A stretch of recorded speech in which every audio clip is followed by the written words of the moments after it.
अस्सलाम वालेकुम, very good evening to all of you. Dawn News पर इन फोकस के साथ मैं हूं नादिया नकी। सबकी नज़रें मरकूज़ हैं 6 नवंबर को इस्तांबुल में होने वाले पाकिस्तान और अफगानिस्तान के दरमियान मुज़ाकरात, जो लास्ट मोमेंट कोशिश की गई थी मीडिएटर्स की जानिब से कि ये मामलात किसी न किसी तरह कामयाब हों और फिर एक जिसे कहते हैं कि एक मुश्तरका एलामिया भी जारी हुआ था। लेकिन इससे कबल माहौल अभी भी गर्म नज़र आता है, क्योंकि आपने देखा कि तालिबान हुकूमत के तर्जुमान ज़बीउल्लाह मुजाहिद की जानिब से जो बयान दिया गया उस पर वफाकी वज़ीर दिफा, वफाकी वज़ीर इत्तलात दोनों की जानिब से बड़ा सख्त रद्द-ए-अमल भी दिया गया। ख्वाजा आसिफ के मुताबिक उन्होंने कहा कि अफ़गानिस्तान के हवाले से जो हमारी सिक्योरिटी पॉलिसी है उस पर हमारी सिविलियन गवर्नमेंट, हमारी अस्करी क़यादत बिलशमूल तमाम पाकिस्तानी वो सब के सब मुत्तफ़िक हैं।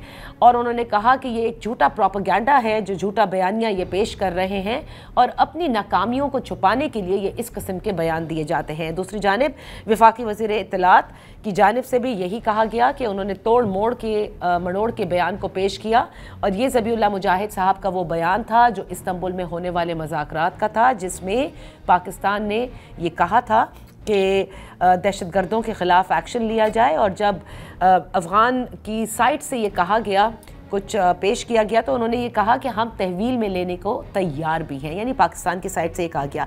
इस पर उन्होंने एक बिल्कुल ही उलट बयान जो है वो दिया है। बहरहाल इन बयानात का 6 नवंबर में पर क्या असरात मुरतब हो सकते हैं, या फिर इस मरतबा भी मीडिएटर्स की ये पूरी कोशिश होगी कि पाकिस्तान और अफ़गानिस्तान के दरमियान कुछ कम अज़ कम तय ज़रूर पा जाए। इस पर बात करते हैं फॉर्मर एम्बेसडर मंसूर अहमद खान साहब इन फोकस हैं। Thank you so much for joining us. Mansoor साहब, पोस्टरिंग बड़ी इंपॉर्टेंट होती है, ये तो आप इसको किस तरह से देखते हैं? जो ज़बीउल्लाह मुजाहिद साहब के जो बयानात हैं, या इससे कबल भी जब मुज़ाकरात हो रहे थे जो बयानात सामने आ रहे थे अफ़गान साइड से, इज़ इट जस्ट पोस्टरिंग या फिर वाकई वो संजीदा नहीं है इन मुज़ाकरात को लेकर?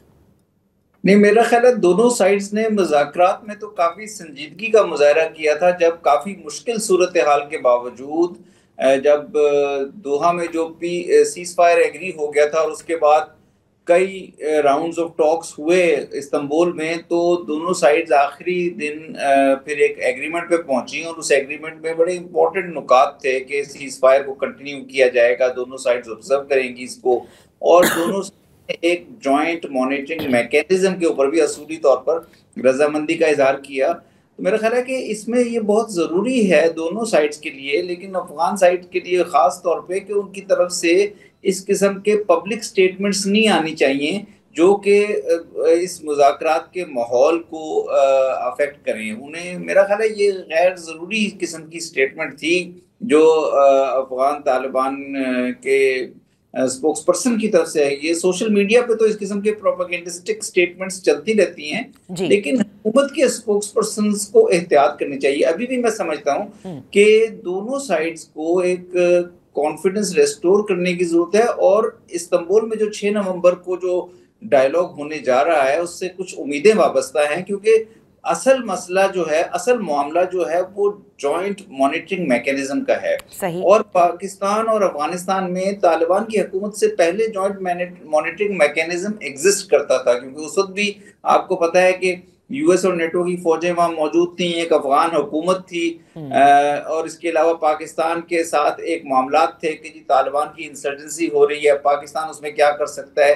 इन्हीं तालिबान, अफगान तालिबान जो आज हुकूमत में हैं, इनकी तरफ से जो इंसर्जेंसी हो रही है उसको कंट्रोल करने के लिए, तो फिर जो वायलेंस रिलेटेड एक जॉइंट मॉनिटरिंग मैकेनिज्म टाइप एक चीज वहां पे मौजूद थी।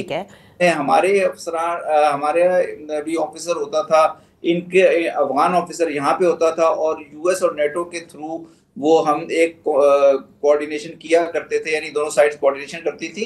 मेरा ख्याल है उस किस्म के एक coordination mechanism joint monitoring mechanism की जरूरत होगी, उस पर एग्री करना होगा, उसके बगैर तो मामला को आगे ले जाना जरा दुश्वार हो जाएगा। लेकिन मंसूर साहब, बिल्कुल आपने सही कहा, और इस मैकेनिज्म और फ्रेमवर्क पे दोहा के बाद कहा गया था कि बात होगी, लेकिन वो जो एक असल मैं कहूँगी स्टिकिंग पॉइंट है, और जो आज से नहीं है, तालिबान के टेक ओवर करने के बाद से ही है कि आपने दहशतगर्दी को कंट्रोल करना है।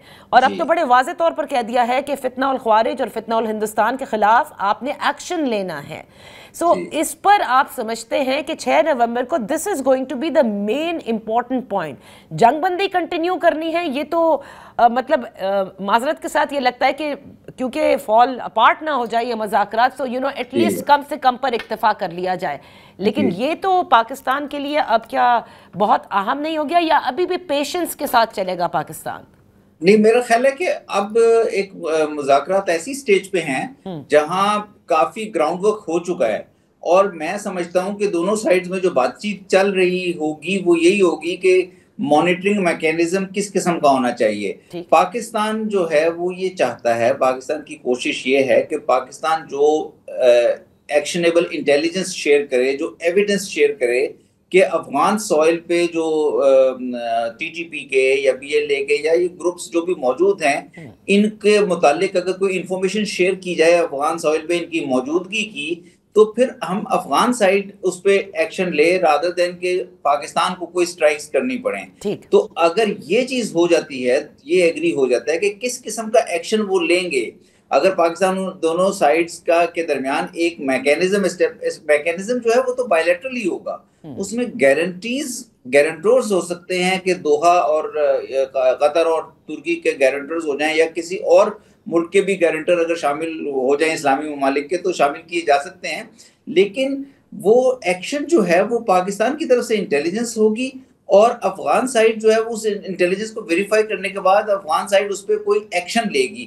तो इस किस्म का मैकेनिज्म होना बड़ा जरूरी होगा, और उसका जो अशारिया होगा, उसके इंडिकेटर ये होंगे कि वायलेंस में कमी आएगी। अगर वायलेंस में कमी नहीं आती, टेररिज्म जारी रहता है, तो फिर आप तो देख रही है कि पाकिस्तान में उसका पब्लिक रिएक्शन बहुत ज्यादा होगा, पाकिस्तान में उसका ऑफिशियल हुकूमत की तरफ से भी रिएक्शन बहुत होगा, पाकिस्तान के लिए बहुत मुश्किल हो जाएगा उस सूरत में आगे चलना।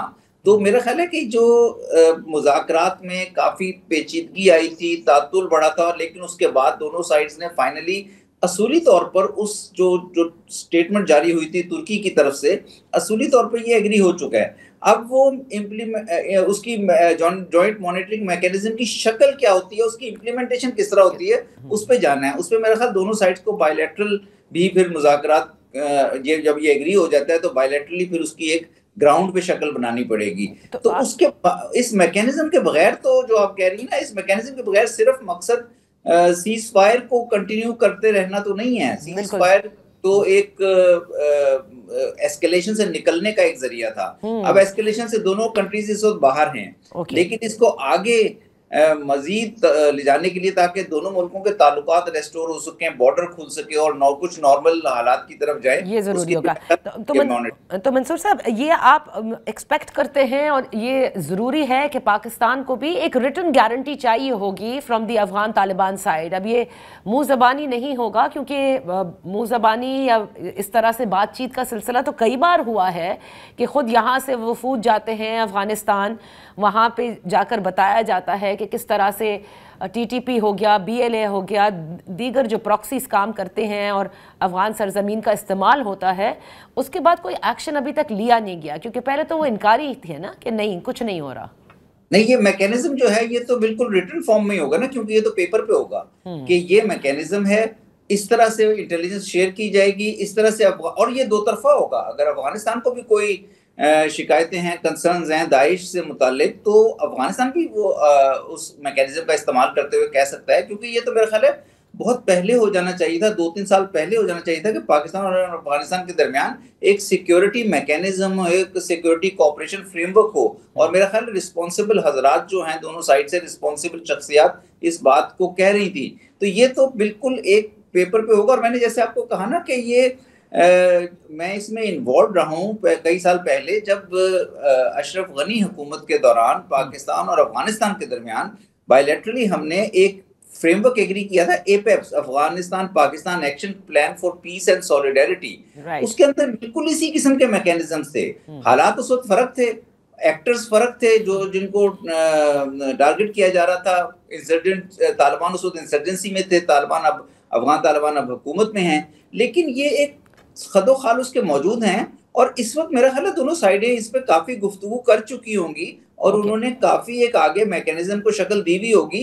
सिर्फ ये है कि जरूरी है कि इस वक्त दोनों साइड्स एक कॉन्फिडेंस का माहौल पैदा करें और जो सोशल मीडिया या मीडिया के थ्रू जो स्टेटमेंट्स हैं या एक दूसरे के ऊपर इल्जाम तराशी है, उससे परहेज किया जाए। अच्छा। मेरा ख्याल है किसी किस्म का जो मैकेनिज्म है वो एग्री होने के चांसेस हैं। 6 को ना भी हुआ तो उसके बाद वाले राउंड में हो सकता है, लेकिन यही एक गोल है, ऑब्जेक्टिव यही है मेरा ख्याल पाकिस्तान। मंसूर साहब, आखिर में ये जरूर बताते जाएगा कि अमेरिका के लिए अफगानिस्तान में जो दहशतगर्दी पनप रही है, मुख्तलिफ ग्रुप्स हैं और जो कंसर्न सिर्फ पाकिस्तान का नहीं है, ईरान का भी है, चाइना का भी है, इसी तरह से सेंट्रल एशियन कंट्रीज का भी है, तो उनके लिए कितना बड़ा कंसर्न है कि क्योंकि उनके लिए यही था ना पहले भी।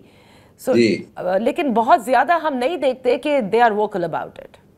देखिए, 2 तरह के वहाँ ग्रुप्स मौजूद हैं। एक ग्लोबल टेररिस्ट ग्रुप्स हैं जिसमें अल-कायदा, अब जरा थोड़े से उनके तादाद कम हो गई, लेकिन उनके भी रेमिनेंट्स मौजूद हैं। अल-कायदा के ऐमन अल-ज़वाहिरी को इन्होंने काबुल में यूएस ने टारगेट भी किया था 2022 में। और इसके अलावा दाइश के ऊपर यूएस को बहुत ज़्यादा तशवीश है कि मिडिल ईस्ट से भी काफ़ी दाइश के फाइटर्स जो हैं वो अफगानिस्तान की बैटल ग्राउंड को यूज़ कर सकते हैं। दाइश की मौजूदगी इस पूरे रीजन में काफ़ी खतरे का बायस है। दूसरे हैं रीजनल टेररिस्ट ग्रुप्स, जिसमें पाकिस्तान स्पेसिफिक टीटीपी और बीएलए हैं, लेकिन ईटीआईएम चाइना का कंसर्न है और सेंट्रल एशिया से मुतालिक भी कंसर्न्स हैं। लेकिन समहाउ ये जो गुज़िश्ता 3 सालों में चूंकि पाकिस्तान और अफगानिस्तान के दरमियान एक बायलैटरल रिलेशंस में तातुल पैदा हो गया और डिफरेंसेस आ गए, और जो पाकिस्तान के कंसर्न्स थे टीटीपी और बीएलए के हिसाब से मूव नहीं किए गए, तो वायलेंस जो है वो ज्यादा पाकिस्तान के बॉर्डर रीजन्स में और पाकिस्तान के जो 2 सूबे हैं, खासतौर पे बलूचिस्तान और खैबर पख्तूनख्वा, इसमें हुई है अभी तक। इसलिए आपको जरा थोड़ी सी खामोशी या थोड़ा सा लो टोन नजर आती है उन ममालिक की, जैसे चाइना है या सेंट्रल एशियन कंट्रीज हैं या दीगर और भी ममालिक हैं खित्ते के, जो कंसर्न है इन ग्रुप्स की मौजूदगी से। लेकिन ग्रुप्स की मौजूदगी मौजूद है, और इसलिए एक मेरा ख्याल है पाकिस्तान, अफगानिस्तान, चाइना, इन तमाम कंट्रीज को एक रीजनल फ्रेमवर्क की तरफ भी जाना होगा अगर हम लॉन्ग टर्म स्टेबिलिटी की तरफ जाना चाहते हैं। बहुत बहुत शुक्रिया मंसूर अहमद खान साहब for being with us on the show. इसी के साथ वक्त हुआ एक ब्रेक के बाद जब वापस हाजिर होंगे तो जिक्र करेंगे कि तहरीक-ए-इंसाफ में जो मुहिम चल रही है या इस मुहिम का जो जिक्र हो रहा है रिलीज इमरान खान, ये असल में है क्या। Welcome back. इमरान खान की रिलीज़ के लिए एक बाकायदा मुहिम का आगाज़ किया है पुराने साथियों ने। इस पर बात करते हैं और खैबर पख्तूनख्वा के वज़ीर आला के हवाले से जिनकी चंद वीडियोस जो है वो इख्तियार वली साहब, जो कि पाकिस्तान मुस्लिम लीग नून के सरबराह भी हैं, यानी सदर भी हैं, वहाँ खैबर पख्तूनख्वा में कोऑर्डिनेटर टू प्राइम मिनिस्टर भी हैं, वो शेयर आजकल करते नज़र आ रहे हैं। तो इससे मामलात कहाँ तक ख़राब होने हैं या फिर ये मामलात बहुत जल्द तय भी पा जाएंगे, इस पर बात करने के लिए हमारे साथ इन फोकस हैं तैमूर सलीम झगड़ा साहब, साबिक वजीर हैं खैबर पख्तूनख्वा के। बेहद शुक्रिया फॉर जॉइनिंग अस। तैमूर, सबसे पहले तो इस मुहिम का जिक्र किया जाए जिसके हवाले से कई लोग, यानी असद उमर साहब हो, शीरी मजारी साहिबा हो, इन्होंने तो सोशल मीडिया पर आकर कहा है कि पता नहीं क्यों उनकी तस्वीर को इस्तेमाल किया गया है जबकि वो इसका हिस्सा नहीं है। लेकिन बहरहाल आपने देखा कि फवाद चौधरी साहब की मुलाकात हुई है, महमूद मौलवी साहब की और इमरान इस्माइल साहब की, और ये सब कहते हैं कि मौजूदा जो पाकिस्तान तहरीक इंसाफ की क़यादत है वो चूँकि अब तक इमरान खान की रिहाई मुमकिन ना करा सकी, कोई एक संजीदा कोशिश नहीं हो सकी, लिहाजा वो ये कोशिश करेंगे और जो सियासी दर्जा हरारत है इसको कम करने की कोशिश करेंगे। तो इस मुहिम को आप कैसे देख रहे हैं, यानी कि आपकी जमात इस वक्त की क़यादत? जी नादिया, अस्सलाम वालेकुम। आफ्टर अ लॉन्ग टाइम आपने बुलाया और बड़ी खुशी हुई आके। देखें, ये जो कल से न्यूज़ चल रही है, मैं ज़रा इस पे रिफ्लेक्ट कर रहा था कि कितनी अफसोस की बात है कि जिस टाइप के हाइपोथेसिस जो है, जिस टाइप की थीरियां जो है वो चल रही है कि फवाद चौधरी साहब को और इनको जो है वो माइनस खान के लिए भेजा हुआ है, कोई कह रहा है हुकूमत ने भेजा है, कोई कह रहा है एस्टैब्लिशमेंट ने भेजा है, कोई कह रहा है वो अपने फ्री विल से जा रहे हैं, उन्होंने अपने बयानात दे दिए। क्या इससे बेहतर ना होता कि अगर पॉलिटिकल टेम्परेचर कम करना था कि एक्चुअली जो उसके लिए करना चाहिए कि वो हो कि सबसे पहले हम कम से कम ये मान लें, चले हम कहते हैं कि जो ये हुकूमत है उसकी बुनियाद ही इलीगल है, वो इलेक्शन में जो है वो धांधली भी नहीं हुई, कंप्लीट फौजरी हुई है, कि अगर आप माने भी ना कि इस बात को देखा जाए ये किसी महज़ब मुआशरे में नहीं होगा। क्या ये नहीं माना जा सकता कि जिस तरीके से फॉर एग्जांपल इमरान खान की आखिरी हेयरिंग जो है वो एकदम से 27 नवंबर तक डिले हो गई है। जब मर्जी होती है तो वो हेयरिंग्स हर रोज होती हैं, जब मर्जी नहीं होती तो वो महीना महीना 2-2 3-3 डिले होती है। कि जो है कम से कम पाकिस्तान के सबसे पॉपुलर लीडर को एक्सेस टू जस्टिस किया जाए। देखिए ये कौन कर रहा है, ये मैं और आप नहीं कहते। आप वही स्पोक्समैन देख लें, आपके ही कॉलीग्स जो अपने आप को self proclaimed spokesman of the system कहते हैं, मुनीब फारूक, अंसार अब्बासी, उनकी आप हर रोज जो है वो व्लॉग्स देख लें, वो डायरेक्ट इल्जामात लगाते हैं कुछ हलकों पे।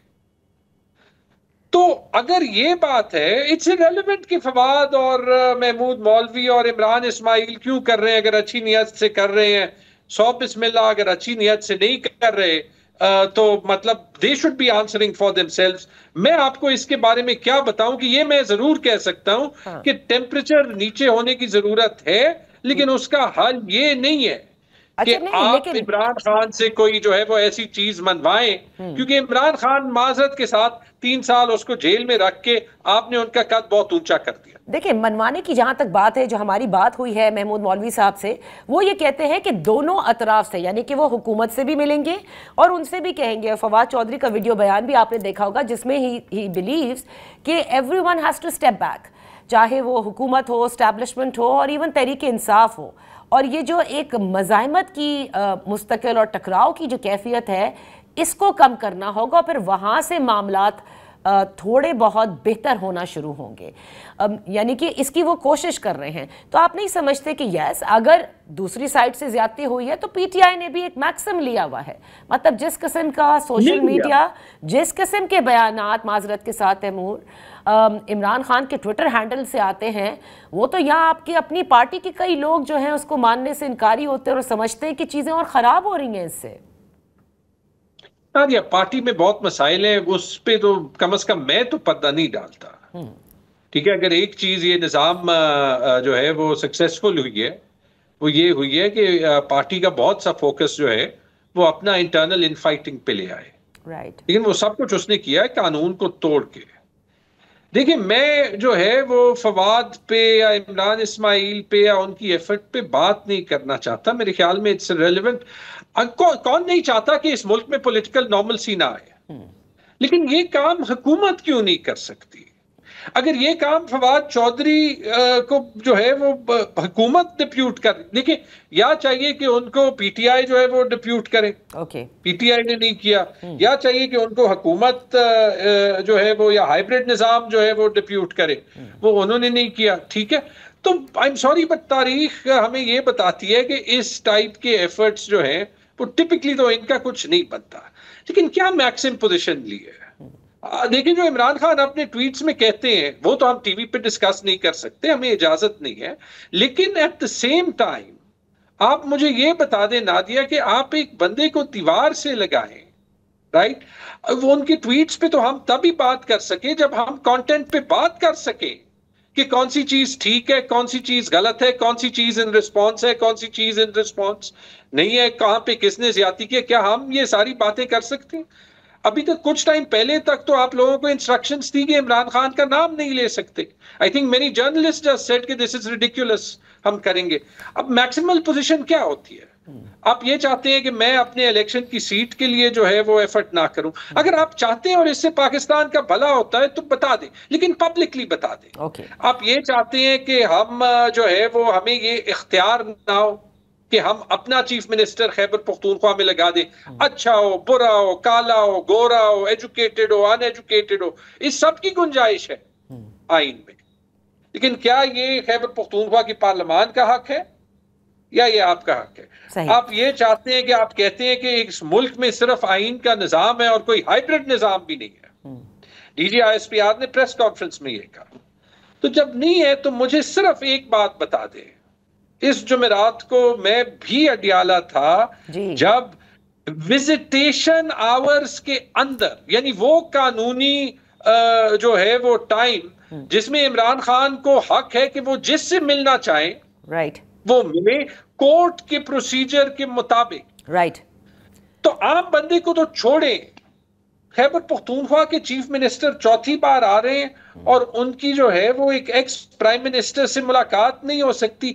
जब हम बेंजामिन नेतन्याहू के पार्लियामान की तकरीरें वहां पे जो डोनाल्ड ट्रंप करते हैं वो हम टीवी पे नशर कर सकते हैं, जब हम इंडिया से और अफगान तालिबान से बात कर सकते हैं, तो हम पाकिस्तान के एक्स प्राइम मिनिस्टर से जो है वो क्यों उसके चीफ मिनिस्टर को नहीं मिलना दे सकते?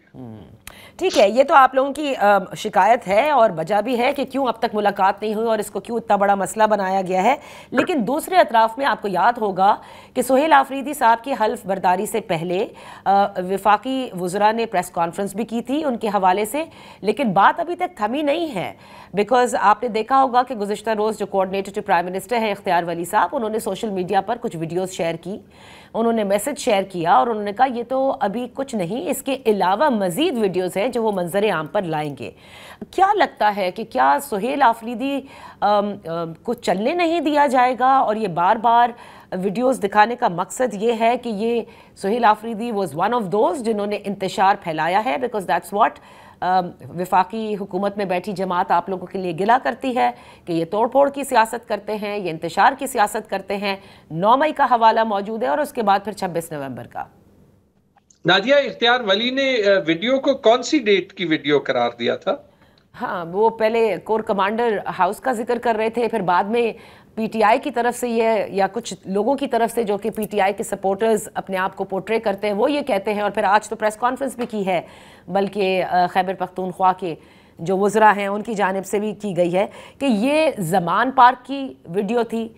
बहरहाल जो भी वीडियो थी, I think the messaging that is being done, उससे क्या नहीं लगता कि इनके दिन बहुत कम हैं एज सीएम खैबर पख्तूनख्वा? नादिया, जहां तक इस बात जो नियत है वफाकी हुकूमत की कि वो पीटीआई की हुकूमत को as per the constitution Khyber Pakhtunkhwa में फंक्शन नहीं देखना करना चाहती, वो तो उनका स्टेटेड ऑब्जेक्टिव है ना। उनका तो स्टेटेड ऑब्जेक्टिव ये था कि सुहेल अफरीदी एक टेररिस्ट है और उसको हम छोड़ेंगे ही नहीं, चाहे हमें लीगली ये करना हो या इलीगली करना हो। यही इख्तियार वली और तारड़ बैठे थे, वो परवेज रशीद की मैंने स्टेटमेंट देखी थी। तो जब आप यहां से शुरू हो जाएं, मेरे ख्याल में साफ जाहिर लगता है कि कौन जो है वो मैक्सिमलिस्ट पोजीशन ले रहा है। और इस वीडियो का मैंने आपसे इसलिए पूछा क्योंकि ये कंजेक्चर नहीं है कि ये वीडियो कब की है। आप जाके खुद सोशल मीडिया पे देख सकती हैं, अगले ब्रेक में देख लें। मेरे ख्याल में ये उनके अपने अकाउंट पे पड़ी हुई है। ये उन दिनों की वीडियो है जब ज़मान पाक पे पंजाब पुलिस की तादाद से ज्यादा रेंजर्स भेजे जाते थे इमरान खान को इंटिमिडेट करने और एक एक्स प्राइम मिनिस्टर को इलीगली अरेस्ट करने। अब इसमें मैं एक बात कहूं, आप पाकिस्तान का आईन उठाएं और स्टेट की डेफिनेशन देखें। स्टेट की डेफिनेशन देखें, आर्टिकल 7 में है, आपको सुहेल अफरीदी पसंद हो, आपको नादिया आपको सुहेल अफरीदी पसंद हो या आपको सुहेल अफरीदी पसंद ना हो, स्टेट की डेफिनेशन ये है आर्टिकल 7 में, वफाकी हुकूमत, पार्लियामान, सूबाई हुकूमत, सूबाई असेंबली और कोई और लोकल या पब्लिक अथॉरिटी जो कि टैक्स या सेस लगा सकती है। राइट। तो इसमें वफाकी हुकूमत के बाद स्टेट का जो सबसे बड़ा हिस्सा हो गया वो सूबाई हुकूमत और सूबाई पार्लियामान हो गया, जिसका सरबराह सुहेल अफरीदी है। ठीक है। जब ये क्या नाम है इस बंदे का, इख्तियार वली, जब ये गलत एलिगेशन टीवी पे लगाता है तो यही लॉ जो हम पे लगता है NCIA का, अगर इनके डीजी और इनके मुलाजमीन जो है वो रिश्वत लेने से फारिग हो, तो जिस फुर्ती से वो पीटीआई के हर सोशल मीडिया वर्कर पे या सपोर्टर पे ये लॉ अप्लाई करते हैं फ्रीडम ऑफ स्पीच को जो है वो साइलेंस करने के लिए, तो ये अभी FIA या NCCIA या जो भी इस इदारे का नाम है, अभी जो इल्जाम गलत और झूठा और साबित हो सकता है 2 मिनट के अंदर सुहेल अफरीदी पे लगाया है, तो ये अभी इख्तियार वली पे ये लॉ पीका एक्ट जो है वो NCCIA की नीचे नहीं लगेगा? उनको तो 5-6 दिन गायब होना चाहिए नादिया। तो तहरीक इंसाफ चाहे सुहेल आफरीदी करे, चाहे तहरीक इंसाफ खैबर पख्तूनख्वा करें, आप लोग मूव करें अगर आप लोगों को लगता है कि ये इल्जामात हैं।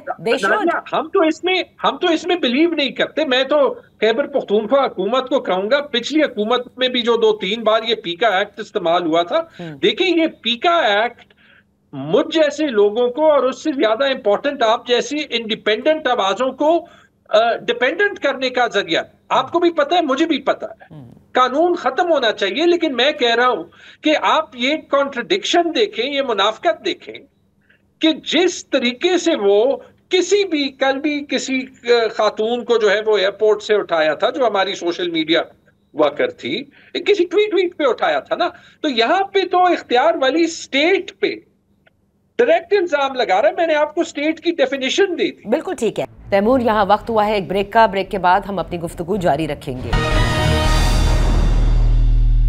Welcome back. इन फोकस हैं तैमूर सलीम झगड़ा, साबिक वजीर हैं खैबर पख्तूनख्वा। तैमूर, मुझे एक बात बताएं, देखिए शेर अफजल मरवत साहब, उनकी कोई भी रीजंस हों उस पार्टी से निकलने की, छोड़ने की, वो ये कहते हैं, वो जो सोच रहे हैं और देख रहे हैं, वो कहते हैं सुहेल आफरीदी अगर सिंक इन नहीं होते जल्द तो वो बड़ी जल्दी फारिग भी हो जाएंगे या फिर इमरजेंसी भी लगाई जा सकती है। अब बात सिंक इन की मकसद ये नहीं है कि आप लबैक कहने लगे, लेकिन जो मामलात हैं और ख़ुसूसन इस वक्त जो मामलात हैं, और खैबर पख्तूनख्वा बहुत कुछ सफ़र कर रहा है दहशत गर्दी की शक्ल में, और पाकिस्तान अफ़गानिस्तान के मज़ाकरात भी हो रहे हैं, ये इंतहाई ज़रूरी है कि वफाक के साथ और रियासत की पॉलिसी के साथ मिलकर चला जाए। सो इसमें तो कम से कम इजाज़त लेने की ज़रूरत नहीं होगी ना इमरान खान से, और नहीं है, और इजाज़त नहीं है, लेकिन इसमें एक सेंसिबल कोर्स है। जो आपने कहा नादिया, सबसे पहले शेर अफजल मरवत, मुझे एक बात समझ नहीं आ रही। जिस वक्त शेर अफजल मरवत जो है वो पीटीआई को रिप्रेजेंट करते थे, तो हर कोई मीडिया में कहता था कि इससे नॉन सीरियस राइट और ज्यादा इरेलेवेंट बंदा नहीं है, ठीक है, और ये जो है वो पीटीआई की गैर संजीदगी दिखाता है। जब से जो है वो पीटीआई से जो है वो निकाला गया है, जितनी स्पेस उसको टीवी पे मिलती है, तो इट इज इनक्रेडिबल। ये वैसे मुझे कभी कोई किसी दिन समझाए, लेकिन तो मतलब आई ऑनेस्टली डोंट थिंक कि वो Sher Afzal Marwat is relevant to this conversation. लेकिन आपका पॉइंट सही है, हम टेररिज्म का मुकाबला कर रहे हैं, हम ईस्टर्न बॉर्डर पे एक हॉस्टाइल नेबर का मुकाबला कर रहे हैं, राइट। हम वेस्टर्न बॉर्डर पे एक हॉस्टाइल नेबर का मुकाबला कर रहे हैं, जिसके साथ हम जब हॉस्टिलिटी में मुब्तला हो जाते हैं तो वो इंडिया के साथ मिलके हमारे वेस्टर्न बॉर्डर को उतना ही गर्म कर देता है जितना हमारा मशरकी बॉर्डर। बिल्कुल ठीक। अब इसमें एक रिस्पॉन्सिबिलिटी हमारी बनती है, एक रिस्पॉन्सिबिलिटी वफाक और वफाकी इदारों की बनती है। सही। वफाक और वफाकी इदारों की ये रिस्पॉन्सिबिलिटी बनती है कि वो एक बार सोच ले कि हमारा दुश्मन इंडिया है या अफगानिस्तान में जो मिलिटेंट्स हैं जो पाकिस्तान में दहशत गर्दी कर रहे हैं, या आपके दुश्मन जो हैं वो मैं हूं, असद कैसर है, उमर अयूब है, जरताज गुल वजीर है, कमल शौजब है। क्योंकि एंटी टेररिस्ट कोर्ट्स में तो इस मुल्क में माजरत के साथ सिर्फ हम जाते हैं, और आपके प्रोग्राम्स पे ये पीएमएलएन वाले जो हैं they are frothing at the mouth जब वो पीटीआई की बात करते हैं, जहां पे हमने 100 वोट लिए, इन्होंने 1 वोट लिया। लेकिन ये वो जो है, जो उनका अगर आप बयानिया देख लें तो ना इंडिया जरूरी है, ना अफगानिस्तान का इशू जरूरी है, ना टेररिज्म जरूरी है। सुहेल अफरीदी से बड़ा टेररिस्ट उनके मुताबिक इस सूबे में नहीं है। अब मेरे ख्याल में कोई भी सेंसिबल बंदा, और अगर वो सेंसिबल और कड़वी बात सुनना चाहें तो वो ये सुने कि माजरत के साथ ये आपकी सोच जो है दिस इज रिडिकुलस। हम पे जो रिस्पॉन्सिबिलिटी है नादिया वो 2 है। मैं कहूंगा 1 नहीं 2।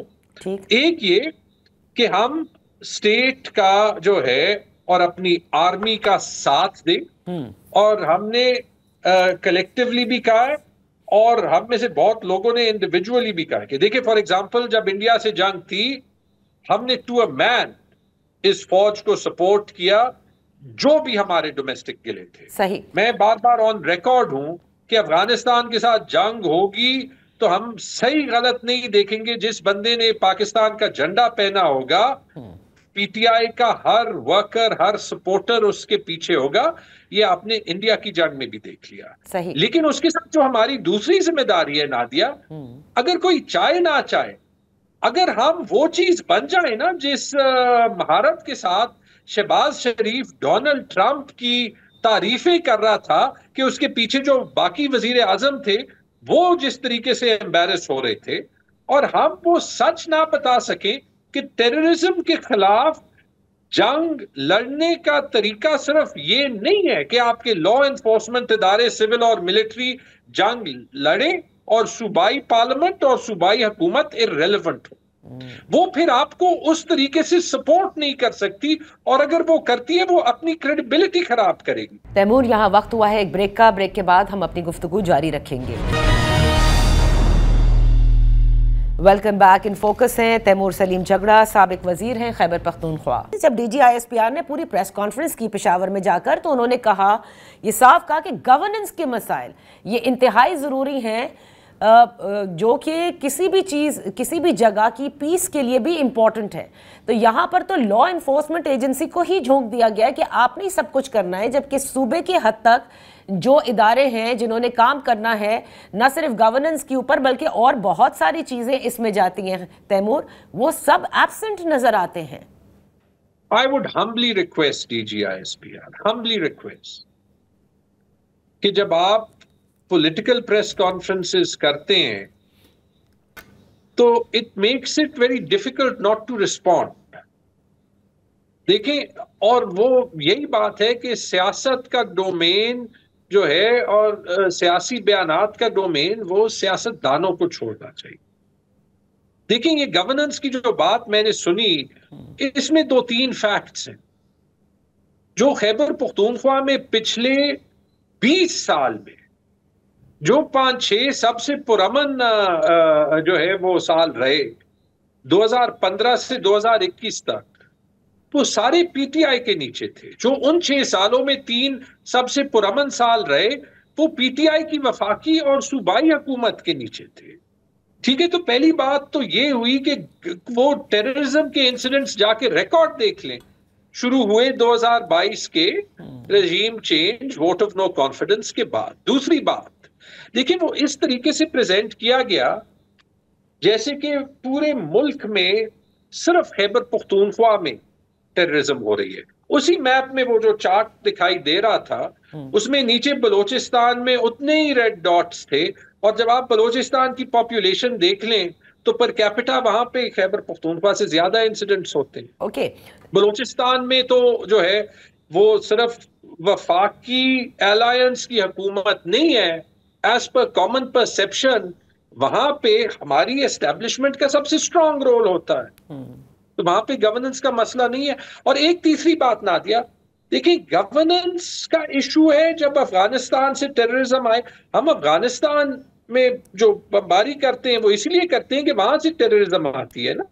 दैट मीन्स कि हम कह रहे हैं कि वहां से लोग बॉर्डर पार करते हैं और यहां पे टेररिज्म करते हैं। ठीक है, तो सबसे पहले तो बॉर्डर कंट्रोल एक वफाकी टॉपिक है। सेकेंडली, फिर वहां पे माजरत के साथ वो कोई रॉकेट लॉन्चर लेके सिंध और पंजाब में तो नहीं जाएंगे ना। हमारी अफगान पॉलिसी की वजह से, अभी से नहीं, 1980 से 1980 की दहाई से खैबर पख्तूनख्वा के लोग इर्रिस्पेक्टिव ऑफ पार्टी इस मुल्क के लिए खून दे रहे, शहादतें दे रहे हैं। हमारी अपनी फैमिलीज में शहादत है। मेरी कजन समर बिलोर, उनका वो किसी और पार्टी से होगा, उनके शौहर मेरी कजन शानदाना साद, उनके शौहर मलिक साद जो CCPO थे, these are direct relatives that we have seen die. Okay. ये गवर्नेंस था या ये इसलिए है कि ये वो सूबा है जो अफगानिस्तान के साथ बॉर्डर करते हैं। और लास्ट पॉइंट ना दिया, Taimur, I have to close this segment. We've really gone over. We've really gone over. जी, एक सेंटेंस कि अगर ये इतना इंपॉर्टेंट इशू है, why doesn't this federal government, including the military establishment, help us कि हम जो खैबर पख्तूनख्वा को फाइनेंसिंग NFC शेयर से नहीं मिल रही कि वो मिले। When they want all of you to come and sit in the meeting, उस वक्त आप लोग कहते हैं मुलाकात नहीं कराई इसलिए हम आएंगे नहीं। तो प्लीज ये बहुत सारी चीजें हैं, ताली दोनों हाथों से बजती है। बिल्कुल एग्जैक्टली, वेरी वेल सेड। बहुत बहुत शुक्रिया Taimur for joining us today. इसी के साथ प्रोग्राम का वक्त खत्म होता है, लेकिन जाते जाते ये याद दिलाना जरूरी है कि फवाद चौधरी साहब कई बार ये कहते आए हैं कि असल मसला इमरान खान और एस्टैब्लिशमेंट के दरमियान है, लेकिन यकायक को ये समझते हैं कि हुकूमती वज़रा से मुलाकात करके क्या इसका हल निकाला जा सकता है, और उन्हीं हुकूमती वज़रा से वो मुलाकात करने को हैं जिसके बारे में ख़ुद फवाद चौधरी साहब ऑन रिकॉर्ड कई बार कह चुके हैं कि ये फॉर्म 47 की हुकूमत है, इनके पास क्या है, इनके पास तो वो इख्तियार ही नहीं है। तो अब जाहिर है कि इन तीनों की मुलाकात जो शाह महमूद कुरैशी साहब से हुई, जिसके हवाले से आज डॉन ने रिपोर्ट भी किया कि शाह महमूद कुरैशी साहब ऐसे किसी चीज़ का भी हिस्सा बनने से इनकारी हैं, और बहुत जल्द वैसे भी शाह साहब के जो केसेस हैं वो आपने भी आज की खबर में पढ़ा होगा कि ख़त्म होने को हैं। ख़ुद महमूद मौलवी साहब ने भी गुज़िश्ता रोज़ हमारे ही प्रोग्राम में कहा था कि शाह महमूद साहब के साथ ज़्यादती हुई है, क्योंकि 9 मई को तो वो वहाँ मौजूद ही नहीं थे। बहरहाल आने वाले दिनों में पता चलेगा कि क्या फवाद चौधरी साहब, इमरान इस्माइल और महमूद मौलवी साहब की जो ये कोशिश है ये कामयाब होते हैं, या फिर एक मरतबा से -1 की जो कोशिशें हैं वो रद्द कर दी जाएंगी। That's all for today. इजाज़त दीजिए, अल्लाह हाफ़िज़।